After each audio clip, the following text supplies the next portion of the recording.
The sound of machine guns ripped through the skies over Sicily.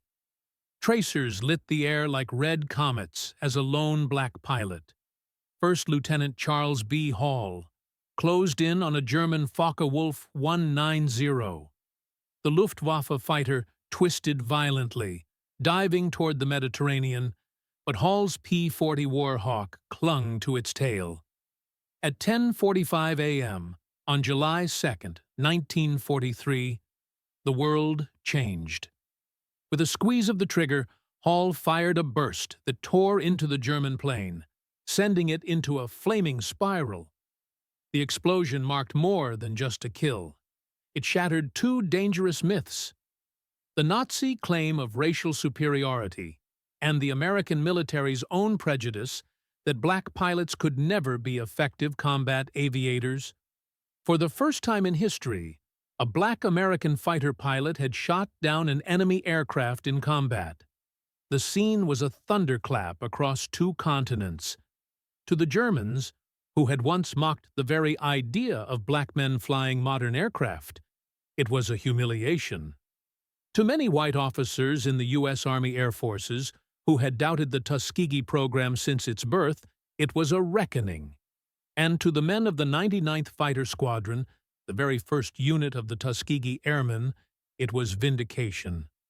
In one burning wreck, Charles Hall announced to the world that skill, courage, and discipline cared nothing for the color of a pilot's skin. But Hall's triumph had not come easily. The road to that Sicilian sky stretched back years, to the red clay fields of Tuskegee, Alabama. There, a controversial program had begun under enormous pressure. Critics in Washington called it a social experiment, not a military necessity.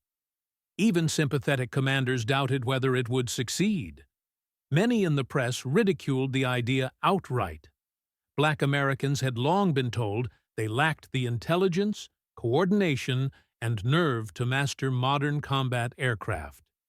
The segregated United States military reflected those same poisonous assumptions. Yet in 1941, as war spread across the globe, the Tuskegee Airmen program was born. 992 black pilots would eventually earn their wings, but only after enduring one of the most demanding training regimens in the world. At Tuskegee Army Airfield, cadets flew over 300 hours before graduation, 100 more than their white counterparts. Washout rates soared to nearly 60%. Every candidate knew he was carrying the weight of an entire race on his shoulders. Failure was not personal, it was political. If one man stumbled, critics would claim all black men were unfit to fly. Inside the cockpits of their trainers, the cadets learned more than aerodynamics. They learned discipline under pressure, formation flying sharper than a razor's edge, and tactics drilled to perfection. They were told again and again, the mission mattered more than glory. Stay with your wingman. Protect the bombers. Come home together. This discipline, hammered into them by their leaders, would one day save countless American lives over Europe. Still, prejudice shadowed their every step. White commanders doubted their abilities and assigned them obsolete aircraft, P-40 Warhawks, that were already outclassed by German fighters. Their missions were limited, their victories questioned, and every mistake magnified. Even in Italy, bomber crews initially begged not to be escorted by the Black Squadron. "We do not need colored pilots," some officers sneered, but history was about to silence them. On that July morning in 1943, when Charles Hall's bullets sent a Luftwaffe fighter crashing in flames, everything changed. For the men of the 99th Fighter Squadron, it was the first taste of combat glory. For the Tuskegee program, it was proof that years of sweat and sacrifice had forged warriors capable of standing shoulder to shoulder with the best. And for America itself, it was a lesson that the color line had no place in the cockpit or on the battlefield. Hall climbed back toward formation, his Warhawk's guns still hot, his squadron watching with awe. Over the radio, a voice crackled. "Charlie! You got him!" Hall said nothing. He only looked down at the smoke rising from the wreck and knew that in that moment history had tilted. The Red-Tails legend had begun, though they did not yet know it. The road to Charles Hall's first victory was paved not in Europe, but in the sweltering fields of Alabama.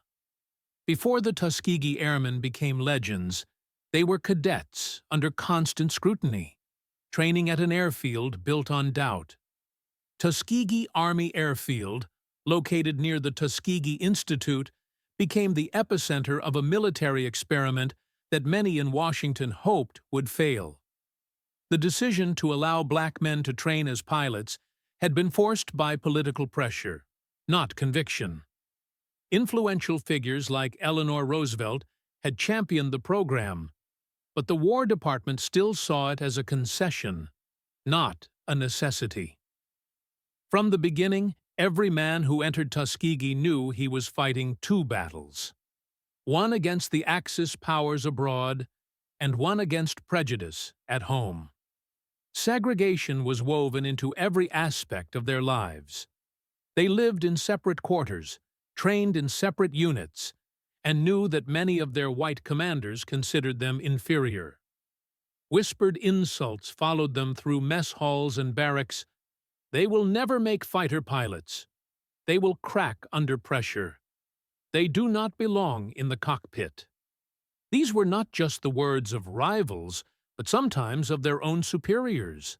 Every flight, every exam, every maneuver was graded with the weight of a racial stereotype pressing on their backs. Failure was not just personal. It was ammunition for those who wanted the experiment shut down. And yet, what emerged from Tuskegee was not mediocrity. It was excellence. The training was more rigorous than most other programs in the Army Air Forces. White cadets elsewhere might log 200 hours before earning their wings. At Tuskegee, cadets flew over 300. The washout rate hovered around 60%. It was designed that way. Many believed the program would collapse under its own difficulty. But instead of breaking the men, the system forged them into a select group of pilots whose discipline and endurance surpassed even the harshest expectations. They learned every aspect of aviation with ruthless precision: navigation, formation tactics, aerial gunnery, and emergency procedures drilled until instinct replaced thought. Instructors demanded flawless execution. A Tuskegee pilot had to be sharper, faster, and calmer than any other man in the air. The cadets understood why. They knew that if one Tuskegee pilot faltered, the critics would not blame the individual. They would condemn the entire race. That burden turned into motivation, an unspoken pact among them. No man would let the others down. Still, when the first units graduated, the reward was not trust, but suspicion. The 99th Fighter Squadron, the first all-black fighter unit, was activated in 1942. Instead of receiving cutting-edge aircraft, they were handed Curtiss P-40 Warhawks, machines already considered outdated. Against German Messerschmitt Bf-109s and Focke-Wulf 190s, the P-40s were underpowered and sluggish at high altitudes. It was as though the military wanted to prove its critics right. Give them second-rate tools, and they will fail. The men of the 99th knew the odds. They had heard the whispers from bomber crews who begged not to be assigned colored escorts. They had read reports questioning whether black pilots could handle the stress of combat. Some commanders even tried to have the squadron disbanded before it ever saw real action. But the Tuskegee Airmen carried something stronger than steel in their cockpits: an unyielding determination to prove the world wrong. Training missions became grueling contests of endurance.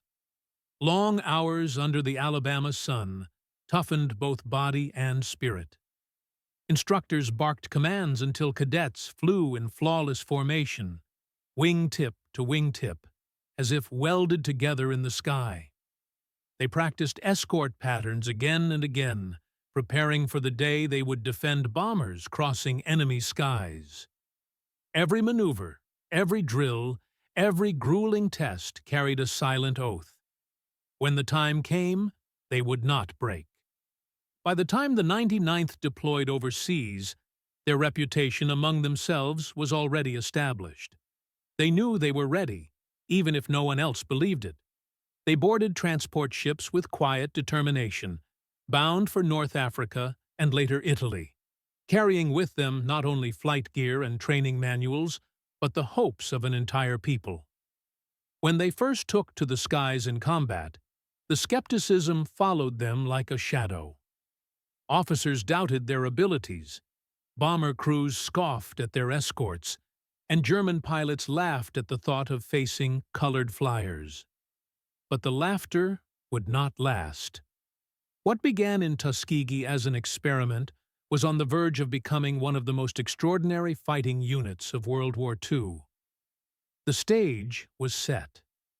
The men who had endured years of grueling training and crushing prejudice were finally about to show the world what they could do, not in drills or classrooms, but in the deadly skies of Europe, where failure meant not embarrassment, but death.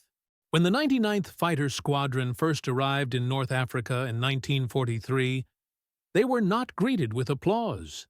Instead, they faced skeptical stares, doubtful whispers, and commanders who questioned whether the men of Tuskegee had any business being in a theater of war. For many bomber crews, the idea of being escorted by colored pilots seemed like an experiment gone too far.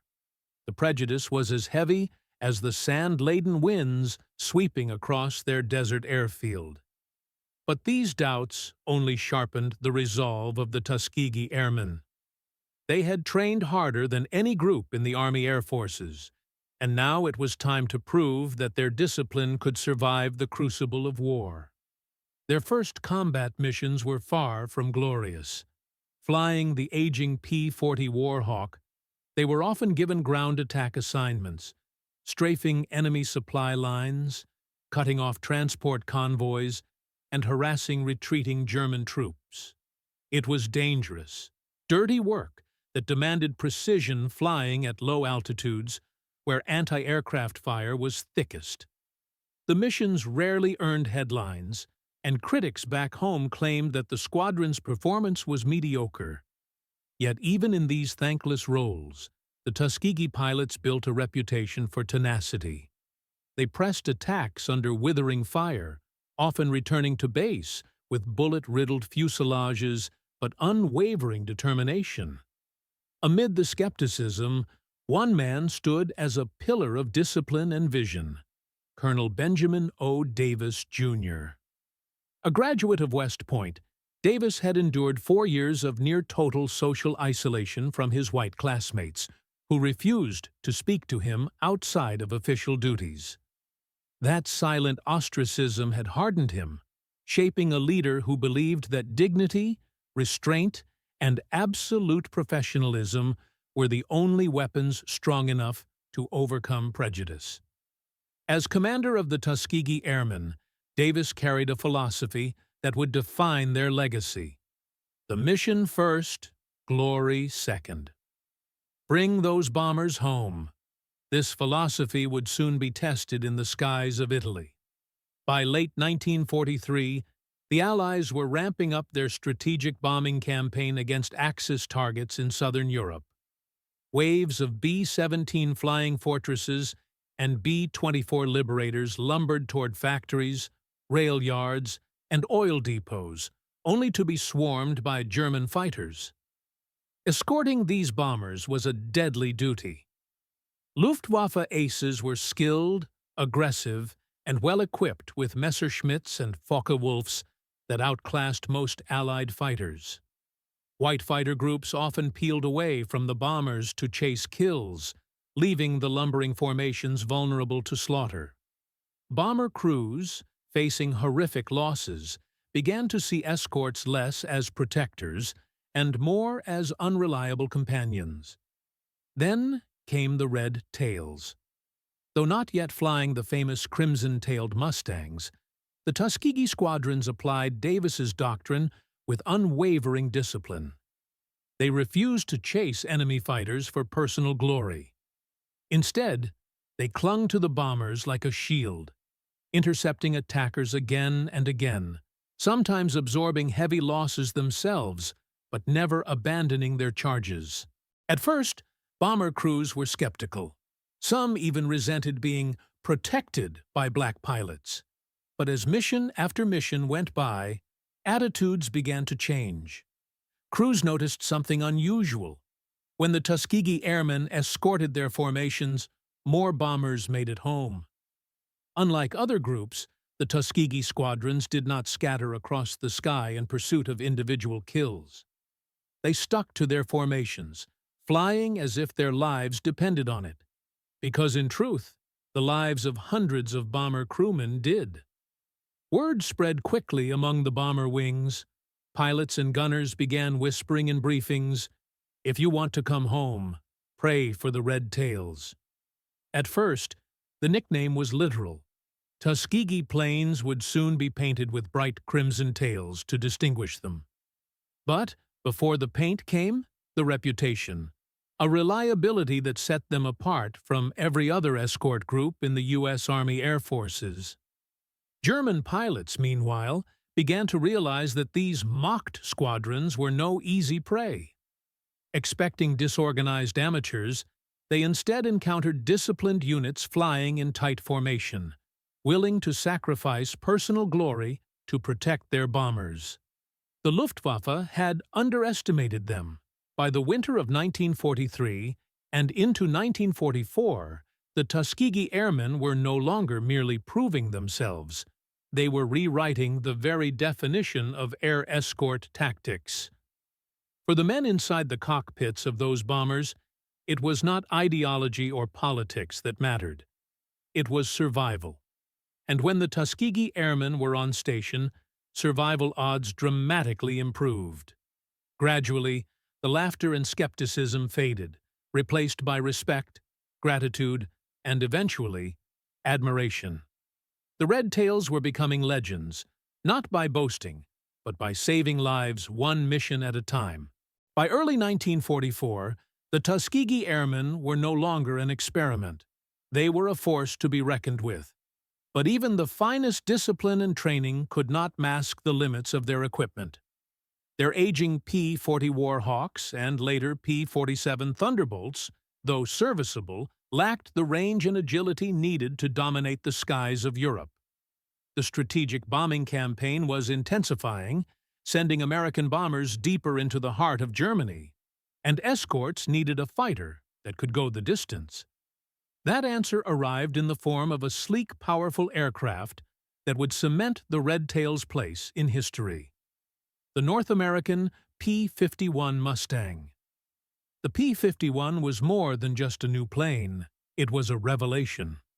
With a top speed of over 430 miles per hour, heavy armament of 6.50 caliber machine guns, and, most importantly, extraordinary long-range capability, it allowed escort fighters to accompany bombers all the way to Berlin and back. For the Tuskegee Airmen, the Mustang was both a gift and a challenge. Now they had the technology to match their skill, but they also had no excuses. With state-of-the-art machines beneath them, they were expected to prove, once and for all, that they belonged in the skies of Europe. It was during this transition that their signature identity took shape. To distinguish their squadrons from others, the tails of their Mustangs were painted a deep crimson red. Almost overnight, the Red Tails became a sight bomber crews longed to see, and German fighters dreaded to encounter. Those scarlet fins, gleaming against the blue sky, carried a message. These escorts would never abandon their mission. Colonel Benjamin O. Davis, Jr.'s doctrine, protect the bombers at all costs, remained their guiding principle. Other groups still strayed, chasing the thrill of personal victories, but the Red Tails held their lines. Bomber crews, once skeptical, now requested them by name. Reports began circulating through the 8th and 15th Air Forces. Losses are lower when the Red Tails fly. The numbers told the story. Tuskegee pilots consistently brought more bombers home intact than many of their white counterparts. Yet this loyalty did not mean they lacked teeth in a fight. Far from it. With Mustangs under their command, the Red Tails began racking up aerial victories at a pace that silenced even their harshest critics. German pilots, who had once mocked them as inferior, found themselves outflown, outgunned, and outmaneuvered. The skies above Europe became a proving ground where prejudice met skill, and prejudice burned in flames. Their greatest challenge came against the Luftwaffe's most fearsome innovation, the Messerschmitt Me 262, the world's first operational jet fighter. With speeds approaching 540 miles per hour, the Me 262 could outclimb and outrun anything in the Allied arsenal. For bomber crews, the sudden scream of jets diving through their formations was terrifying, and few escorts could do more than watch helplessly as the jets ripped apart bombers with their heavy cannons. But the Red Tails refused to yield. Using disciplined teamwork and clever tactics, they exploited the jet's weaknesses, slow acceleration, and vulnerability during takeoff and landing. On one legendary mission, Tuskegee pilots shot down 3 Me 262s in a single day, an achievement that few Allied units could claim. It was a victory that reverberated through both Allied and Axis ranks. The Luftwaffe, once arrogant in its assumptions, had been humbled by the very men it had mocked. By the end of their combat tour, the Tuskegee Airmen had flown over 15,000 sorties, completed more than 1,500 missions, and destroyed 112 enemy aircraft in the air. Their bomber escort record was among the finest in the entire war. But statistics alone could not capture the true impact of the Red Tails. What set them apart was not just their kill count, but their philosophy, a relentless devotion to the mission, to each other, and to the truth that courage knows no color. For bomber crews, those crimson tails became more than just paint. They became a symbol of survival, of discipline, of trust. For the Luftwaffe, they became a warning that no prejudice could shield them from skill. And for the United States Army Air Forces, the Red Tails were living proof that the lie of racial inferiority had no place in the cockpit, nor on the battlefield. In just 2 years, the men once dismissed as an experiment had transformed into legends. The Red Tails' reputation stretched across Europe, whispered in bomber briefings, cursed in Luftwaffe radio chatter, and carried in the hearts of the men who owed their lives to their protection. They had earned their place in history not by demanding recognition, but by flying with unshakable discipline until the truth became undeniable. The Red Tails were feared. They were respected. They were heroes. But when the war ended and the guns fell silent, another battle awaited them, one that no Mustang, no bullet, and no victory in the skies could win alone. The Tuskegee Airmen returned from Europe with a reputation forged in fire. They had faced the Luftwaffe head-on, shot down jets, protected bombers better than nearly any other group, and carried themselves with discipline that silenced critics in the field. In Europe, they had earned respect, not only from fellow Americans, but even from some of their enemies. German prisoners, astonished to be captured by black pilots, often admitted their shock. Yet while the skies of Europe had witnessed their triumph, the ground in America told a different story. For all their courage and sacrifice, the Red Tails came home to a nation still shackled by segregation. In the Army Air Forces, prejudice remained deeply entrenched. White officers often dismissed their victories, suggesting inflated reports, or insisting that any success was a fluke.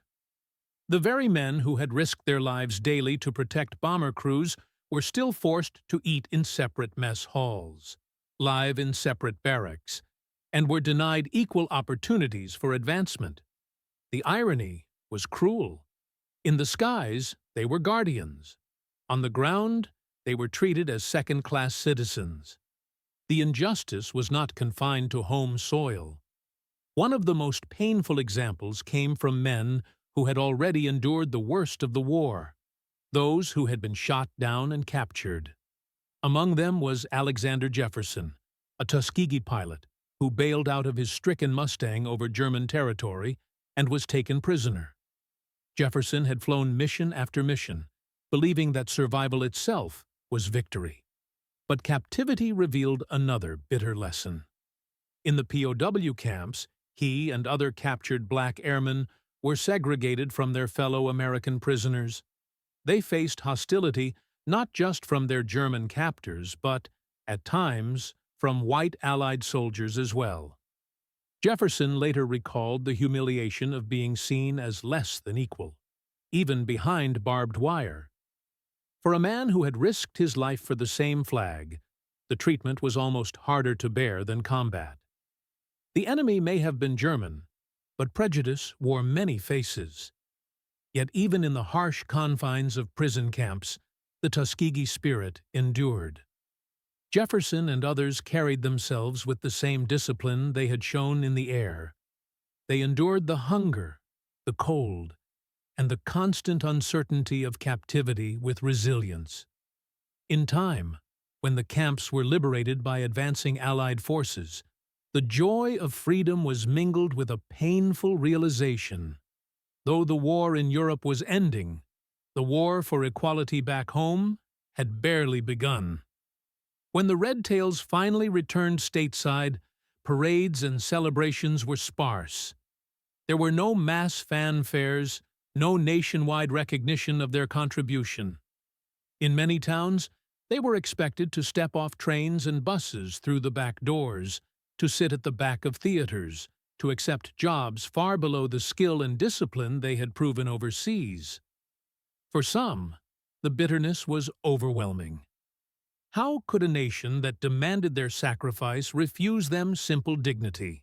Yet even in the face of this betrayal, many Tuskegee Airmen remained steadfast. They saw their struggle as larger than themselves. Every sortie they flew, every bomber they saved, every dogfight they won had not only been against the Luftwaffe, it had been against the poisonous belief that they were unfit, incapable, less than equal.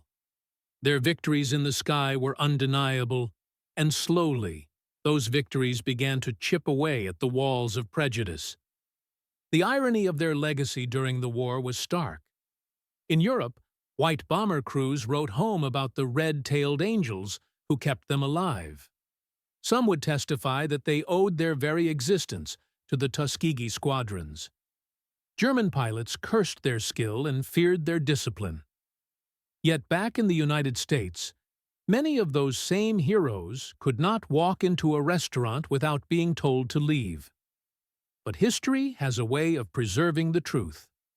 While the headlines of the 1940s did not always honor them, their story spread through whispers, through testimonies, through the quiet pride of families who knew the sacrifices their sons had made. And in the years that followed, as the civil rights movement gained strength, the Tuskegee Airmen's record became a weapon against prejudice, a living proof that equality was not a gift to be granted, but a truth already written in blood, sweat, and sacrifice. They had faced two enemies, the swastika in the skies and the color line at home. And though the first enemy was defeated by war, the second would take decades of struggle. Still, the Tuskegee Airmen had lit a torch. Their crimson tails, once only seen against the clouds of Europe, now burned in memory as a symbol of courage and proof that no lie of inferiority could survive the truth of their deeds. The war ended in 1945, but for the Tuskegee Airmen, the battle for recognition had only just begun. They returned home to parades for white units, newspaper headlines praising bomber crews, and monuments for generals. Yet their names were often missing. For many years, their story was confined to small circles, families, black newspapers, and veterans' gatherings. To mainstream America, their legacy remained in the shadows. But time has a way of bringing the truth forward. Slowly, the achievements of the Red Tails became impossible to ignore. Historians combing through mission records found the evidence. Over 15,000 sorties, 1,500 missions, 112 enemy aircraft destroyed, 3 German Me-262 jet fighters shot down, and bomber loss rates lower than almost any other escort group in the U.S. Army Air Forces. No propaganda, no inflated claims, just cold, undeniable statistics. The facts spoke louder than prejudice ever could. Their discipline had been born in the harsh crucible of Tuskegee, Alabama, where rigorous training weeded out all but the best. Out of nearly 1,000 who earned their wings, each had endured more flight hours, more pressure, and a higher washout rate than their white counterparts.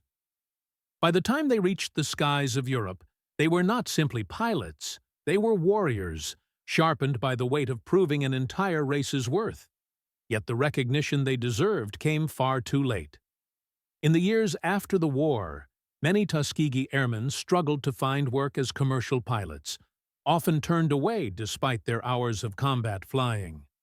Some went into teaching, business, or government, but aviation careers were often closed to them. The same nation that had trusted them with its most advanced fighters still did not trust them in its airlines. The sting of rejection followed many of them into civilian life, and yet their service was not in vain. Their performance in the war planted seeds of change. In 1948, just 3 years after World War II ended, President Harry S. Truman issued Executive Order 9981, integrating the U.S. military. Though Truman's decision was driven by many factors, the undeniable record of the Tuskegee Airmen stood as a towering example. The military could no longer pretend that segregation was compatible with efficiency.